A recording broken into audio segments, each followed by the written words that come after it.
Ya, Ustadz Yusuf Mansur sangat kecewa ke netizen dikarenakan tidak ada satupun yang berdonasi untuk Afan Kurniawan, korban yang terlindas oleh rantis pihak kepolisian pada saat demo. Dan inilah beberapa celotehan warga yang menghujat daripada apa yang disampaikan oleh Yusuf Mansur. Bismillahirrahmanirrahim, kita open donasi buat almarhum Afan, driver ojol. Insya Allah mudah-mudahan keluarga beliau diberi ketabahan dan kesabaran. Silakan teman-teman transfer ke BCA Darul Quran 6030 308041 6030 308041 BCA ya, atas nama Yayasan Darul Quran Nusantara.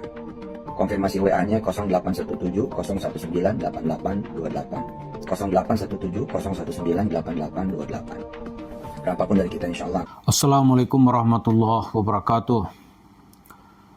Saudara, kembali kita membahas di seputar Yusuf Mansur.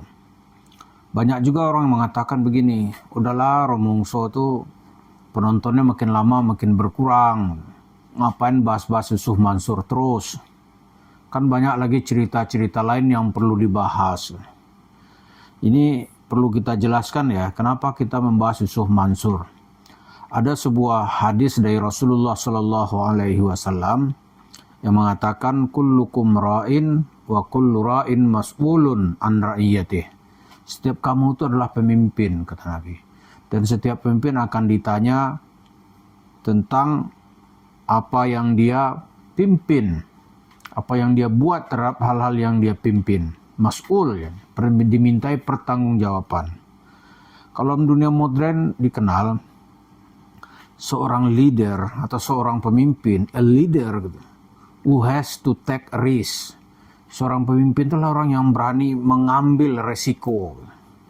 Di antara risikonya mungkin tidak populer gitu, tapi dia harus mengambil itu. Baik dalam skala kecil maupun dalam skala yang lebih besar gitu. Nah, Yusuf Mansur ini ketika kita ungkap ini, kita menjadi tidak populer gitu. Karena menggugat sesuatu yang sudah mapan di tengah masyarakat. Tapi lama-lama apa yang kita sampaikan ini juga dipahami oleh masyarakat. Bahwa Yusuf Mansur itu manusia yang tidak benar gitu. Yang kerjanya mengemplang duit masyarakat, lalu dia membangun warung steak and shake dari uang itu. Setelah itu dia bercita-cita, inilah Islam gitu. Jadi ketika kita dan kawan-kawan terjun ke membantah Yusuf Mansur, kita harus siap-siap mengambil resiko gitu. Ya risikonya mungkin ada yang dihujat orang, ada yang dicaci maki orang, ada juga ya macam-macam gitu. Tapi kita harus mau mengambil resiko itu supaya kebenaran itu bisa nampak di tengah masyarakat. Setelah berapa tahun ini kan jelas ya, popularitas Yusuf Mansur itu sudah hampir ambruk. Hanya satu lagi yang bisa dia bertahan sekarang ini, hasil jarahannya selama ini, cerita dakwah sedekah, cerita tabung tanah, itu rupanya dia kumpulkan gitu. Dia kumpulkan dalam bentuk usaha yang dikenal dengan warung steak and shake. Itu duit jemaah masjid kota wisata dia sikat lebih kurang 55 miliar. Lalu dia bangun tuh warung steak and shake. Lalu kepada dia kan juga suka memberi training gitu ya tentang ekonomi. Itu katanya aneh atau Abi lah, panggil Abi dari kepada santri-santri, bisa membuka warung steak sekali buka 20. Masya Allah gitu kan. Peratu duit dari masyarakat itu. Lah kalau nggak kita ungkap nih seolah-olah nih usaha ekonomi itu bim salabim hebat gitu. Nggak ada usaha ekonomi yang tiba-tiba muncul. Nggak ada. Tuh Tuhan kasih ini nih, kau kasih lo. Cukup lo mau kaya ya mau ya Allah ini duit. Mana ada begitu-begitu tuh. Jadi perlu juga pencerdasan cara kita berpikir gitu. Biar halu dan fakta itu bisa dibedakan. Tapi kalau halu dan fakta menjadi satu, susah. Yang fakta kita sampaikan disebut orang nih halu-halu ini. Halu-halu yang kita gugat kata orang ini fakta, ya kan kacau kalau udah begitu.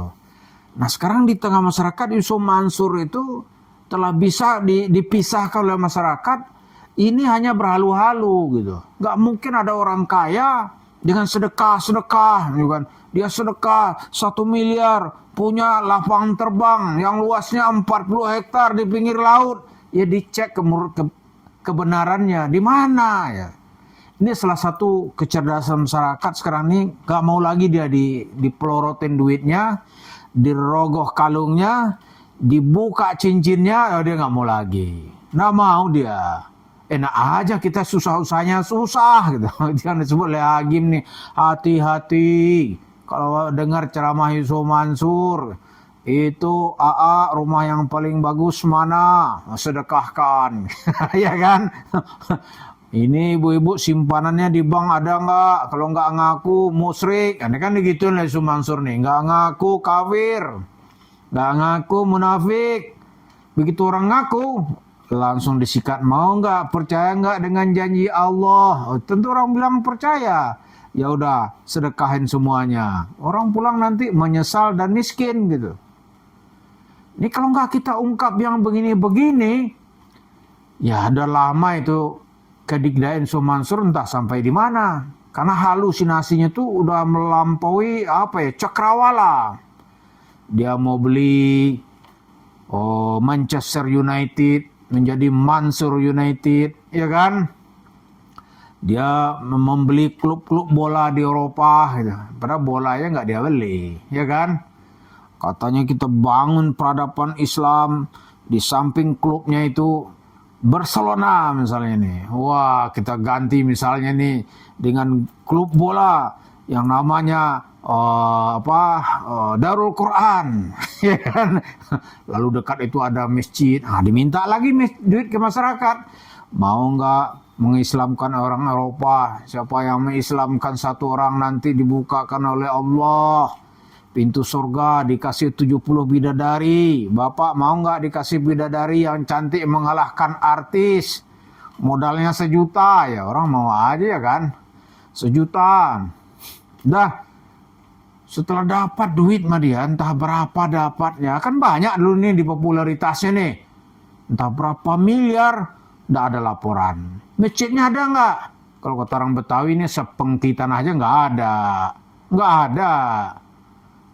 Lalu kalau nggak diungkap ini gimana? Ya terus menerus dia berdusta, mencuri, berdusta, merampok, kan begitu jadinya.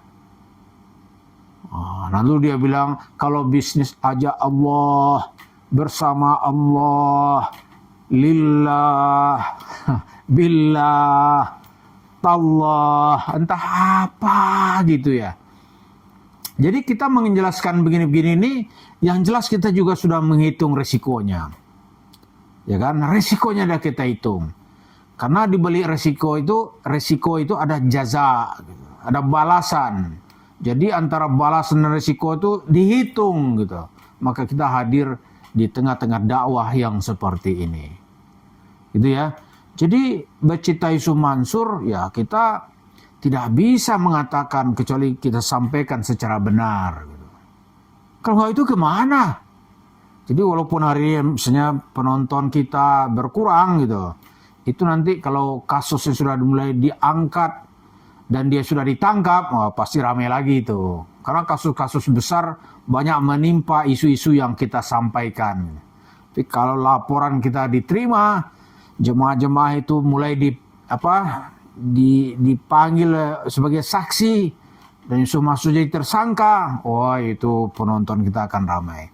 Tapi nggak apa-apa, yang jelas kita berjuang menegakkan kebenaran, melindungi Islam gitu dari fitnah agama penipu, agama pembohong, ya kan, agama orang bodoh, agama yang bercerita tentang hal-hal yang nggak ada nilai ilmiahnya, kan ngeri kita kalau seperti itu. Jadi kita hadir sesuai dengan hadis Nabi tadi itu. Mas'ul ya, wa kullukum mas'ulun an ra'iyatih. Mas'ul akan dimintai pertanggungjawaban atau mau bertanggung jawab ya. Kalau dalam bahasa modernnya a leader who take a risk, ya kan, who has take a risk, dia harus berani mengambil resiko gitu. Dia nggak lari gitu. Karena itu kita sampaikan ini dalam rangka membela kebenaran yang kita yakini. Mudah-mudahan Bapak Ibu semua bersama kita menegakkan kebenaran. Meskipun kebenaran itu masih di dalam otak dan cita-cita kita. Semoga Allah menolong kita semua. Terima kasih. Assalamualaikum warahmatullahi wabarakatuh.